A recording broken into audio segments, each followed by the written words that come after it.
Gold trusted gold buyers తాకట్టులో ఉన్న బంగారాన్ని విడిపించి ఈ రోజు ఉన్న మార్కెట్ ధరకే కొనబడును. మరిన్ని వివరాలకు సంప్రదించండి 7710777020. ఈ రోజు ఈ మార్కెట్ యార్డ్ ఓపెనింగ్ చేసుకోవడం చాలా సంతోషంగా ఉంది. ఎందుకంటే నేను గతంలో ఎమ్మెల్యేగా ఉన్నప్పుడు మరి ప్రతిరోజు కూడా వాళ్ళు పాపం అడుగుతూ ఉండేది. అయినా కూడా మేమంటే కొంచెం దూరంగా ఉంటే సిటీలో ప్రాబ్లం, ట్రాఫిక్ ప్రాబ్లం అది ఇది ఉండదు, ఫ్రీగా ఉంటుంది అనేటువంటి ఉద్దేశంతో అక్కడ మేము అలాట్ చేస్తే కానీ వాళ్ళు అక్కడ దాకా పోము అనేటువంటి మాట చెప్పారు. ఏది ఏమైనా కూడా ఈరోజు ఈ ముసలమ్మ కుంటలో ఇంత మంచి స్థలం దొరకడం నిజంగా మీ అదృష్టంగా భావిస్తా ఉన్నాను. మరి తెలంగాణ ప్రభుత్వం కూడా మన వ్యవసాయ శాఖ మాత్యులు కూడా దీనికి తుమ్మల నాగేశ్వరరావు గారు సహకరించడం, అదేవిధంగా స్థానిక ఎమ్మెల్యే గారు కూడా చొరవ తీసుకోవడం, మరి రవీందర్ అన్న కూడా మరి మీ మీద మరి ఏదైతే సమస్యలు ఉన్నాయో వాటి మీద కూడా వారు స్పందిస్తూ వచ్చినప్పుడల్లా మీ సమస్యలను ప్రభుత్వం దృష్టికి తీసుకొస్తూ అందరి సమస్యలను కూడా పరిష్కరించే దిశగా ఒక పెద్ద మనిషిగా ఆయన కూడా ఇన్వాల్వ్ అవ్వడం, ఇవన్నీ కలిసి ఈరోజు ఈ మార్కెట్ మీ చేతికి రావడం జరిగింది. మరి ఓన్లీ ఈరోజు మీకు ఒక స్ట్రక్చర్ మాత్రం ఉంది, అంతే, జస్ట్ ల్యాండ్ కూడా అట్లా ఉండి ఈ లోపల అమ్ముకునే అవకాశం ఉంది. కానీ దీంట్లో ఇంకా చాలా డెవలప్మెంట్స్ జరగాల్సిన అవసరం ఉంది. ఇక్కడికి వస్తా ఉంటే దారి కూడా చూశాను, ఆ దారి కూడా చాలా దారుణంగా ఉంది.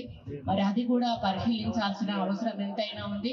అదేవిధంగా లోపల ఇక్కడ పనిచేసేటప్పుడు మినిమం ఇన్ఫ్రాస్ట్రక్చర్ అయితే ఇప్పుడు డెవలప్ చేసుకోవాల్సిన అవసరం ఉంది.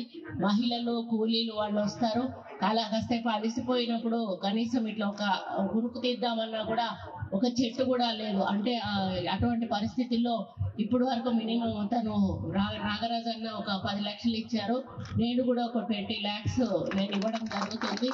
కలెక్టర్ గారు ఏవైతే ఎమర్జెన్సీ ఉన్నాయో వాటిని వెంటనే టేకప్ చేసి మరి మళ్ళీ ప్లేస్ కూడా చూసుకోండి, అడ్డదిడ్డంగా కట్టి మార్కెట్ డిస్టర్బ్ చేయకుండా మరి ఒక పద్ధతి ప్రకారంగా కన్స్ట్రక్షన్స్ మొదలే ఒక ప్లాన్ వేసి ఆ ప్లాన్ ప్రకారం ఒక్కొక్కటిగా కట్టుకుంటూ పోతే బాగుంటుంది అనేది నా యొక్క అభిప్రాయం.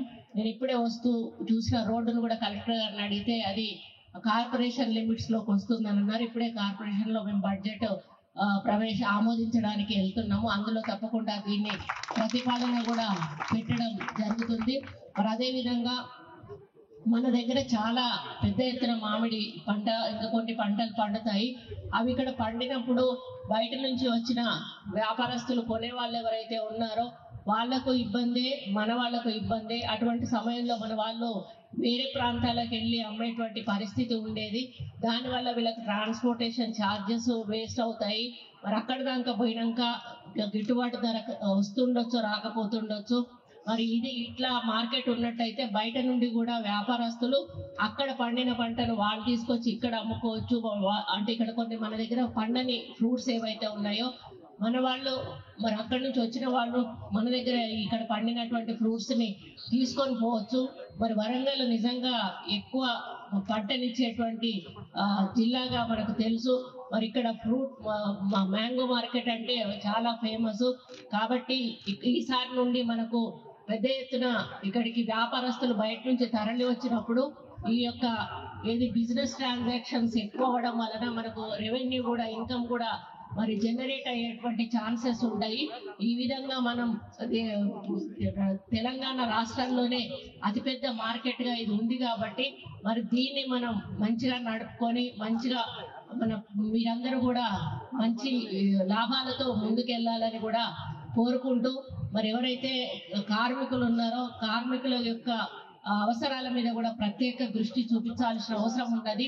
వాళ్ళకి ఏది అవసరం ఉందో అది వెంటనే ఏర్పాటు చేయాల్సిన అవసరం కూడా మరి ఇక్కడ ఉన్నటువంటి పెద్దలకు ఉంది.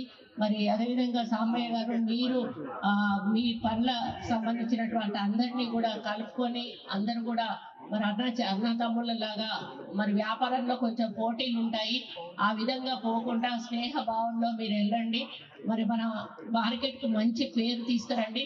మరి ఈ మార్కెట్ కు ఒక మంచి పేరు కూడా అన్న ఏదో ఒకటి ప్రపోజ్ చేస్తే బాగుంటుంది. మనం ఏదో ఒకటి ఆలోచించి ఈ పళ్ళ మార్కెట్ కు ఒక మంచి పేరు పెట్టే కార్యక్రమం కూడా కలెక్టర్ గారు చేద్దాము. అదే విధంగా ఇప్పుడు ఆర్గానిక్ అంటే ఇప్పుడు కలెక్టర్ గారు కూడా ఇప్పుడు వాట్సాప్ గ్రూప్ పెట్టి ఆర్గానిక్ ఫ్రూట్స్ ఎట్లా తీసుకురావాలనేది కూడా వారు గైడ్ చేస్తున్నారు అనడం అనేది అది చాలా మంచి శుభపరిణామం. ఎందుకంటే మనం కరోనా వచ్చిన తర్వాత అసలు ఎవరేమేమైతున్నామో తెలియట్లేదు. నిలబడి అలాగే కుప్పగూలి చనిపోతున్నటువంటి పరిస్థితులు ఈ రోజు ఉన్నాయి. దానికి తోడు మనం తింటున్న ఆహారంతో వస్తున్నటువంటి మరికొంత ఇన్ఫెక్షన్స్ ద్వారా కూడా ఈ రోజు మనకు మన ఆరోగ్యాలు చెడిపోతా ఉన్నాయి. కాబట్టి వీలున్నంత వరకు కూడా రైతులు మరి ఎరువులు తగ్గించి న్యాచురల్ గా పంటను పండించే కార్యక్రమం చేస్తే బాగుంటుంది అనేది నా యొక్క అభిప్రాయం. ఆ విధంగా ముందుకు పోయినప్పుడు మనకు చిన్న చిన్న పిల్లలు కూడా తింటారు. మన బాడీ తట్టుకున్నా కూడా పిల్లలు అటువంటి వాళ్ళకు చిన్నప్పటి నుంచే వాళ్ళకి ఇటువంటి ఆహారం పెట్టినప్పుడు వాళ్ళకు కొంచెం ఆరోగ్యం దెబ్బతినేటువంటి అవకాశం ఉంటుంది. కాబట్టి ఇవన్నీ కూడా ఆలోచించుకొని లాభాలను దృష్టిలో పెట్టుకోకుండా ఆరోగ్యాలను కూడా దృష్టిలో పెట్టుకొని రైతులు పంటలు పండిస్తే బాగుంటుంది అనేది నా యొక్క అభిప్రాయం. మరి ఇక్కడ వచ్చినటువంటి ప్రతి ఒక్కరు కూడా చాలా సంతోషంగా ఉన్నారు. నాకు కూడా హ్యాపీగా ఉంది మీతో ఈ కార్యక్రమంలో పాల్పంచుకున్నందుకు.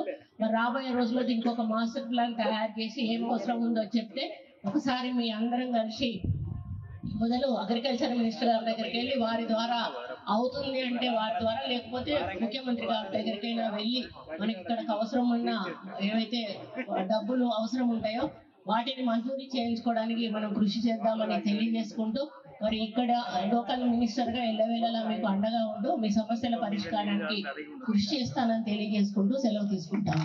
మరిన్ని వీడియోస్ కోసం ఛానల్ ని సబ్స్క్రైబ్ చేయండి. లేటెస్ట్ అప్డేట్స్ కోసం వాట్సాప్ ఛానల్ ని ఫాలో అవ్వండి. ఆ లింక్ డిస్క్రిప్షన్ లో ఉంది.